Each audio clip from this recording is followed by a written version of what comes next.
공동체 서선순 권사입니다.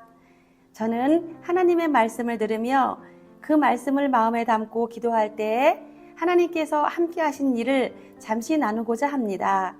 어느 주일날 설교 말씀이 베드로가 성령의 충만함을 받고 복음을 전하였을 때에 3,000명이 회개하고 돌아오는 역사가 일어났다는 말씀을 들으며 하나님, 저도 성령 충만함을 받게 해주세요. 하나님이 세상을 이처럼 사랑하사 독생자를 주셨으니 이는 그를 믿는 자마다 멸망치 않고 영생을 얻게 하려 하심이라.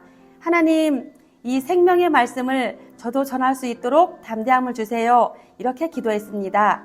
그러던 어느 날 남편이 시작한 사업이 잘 안 돼서 화성에 있는 작은 시골 마을로 이사를 가게 되었습니다.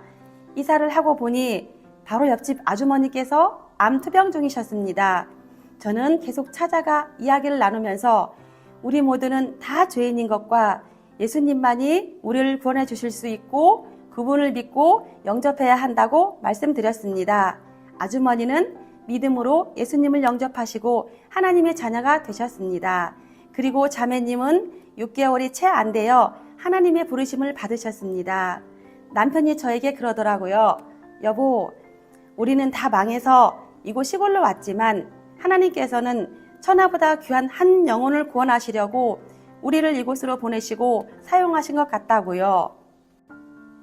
저희는 다시 안산으로 나오게 되었고 아직 하나님을 모르는 엄마에게 복음을 전하려고 이전 교회 목사님과 집사님들을 모시고 엄마 집으로 갔습니다. 너무나 당황해 하시는 엄마를 저희 집으로 모시고 와서 목사님께서 복음을 전하시자 아주 오랫동안 엄마를 괴롭히던 엄마 속에 있던 귀신의 정체가 드러났습니다. 생전 처음 보는 엄마 모습, 이상한 소리를 내며 발버둥 치는 행동에 저는 많이 놀랐습니다. 함께 기도하기를 장장 6시간이 지나고 나서야 귀신이 떠나가고 엄마는 온전한 정신으로 예수님을 영접하고 하나님의 자녀가 되셨습니다. 이제 남은 남동생, 누나, 나는 교회 안 가 하던 동생이 저에게 예쁜 아가씨 한 명 소개시켜주면 교회 나오겠다고 했습니다. 저는 얼른 오케이 약속해. 3개월 동안 교회 잘 나오면 소개시켜줄게 하였고 동생은 교회에 출석하기 시작했습니다. 그리고 3개월이 지난 어느 날 알았습니다.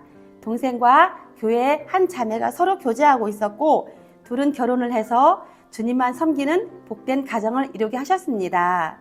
그리고 올해 5월 달에는 한참 전부터 어떤 분의 믿음이 회복되기를 위해서 기도하고 있었는데 그분의 여동생이 갑작스럽게 발견된 암 말기로 너무너무 힘들어 하신다는 이야기를 듣게 되었습니다.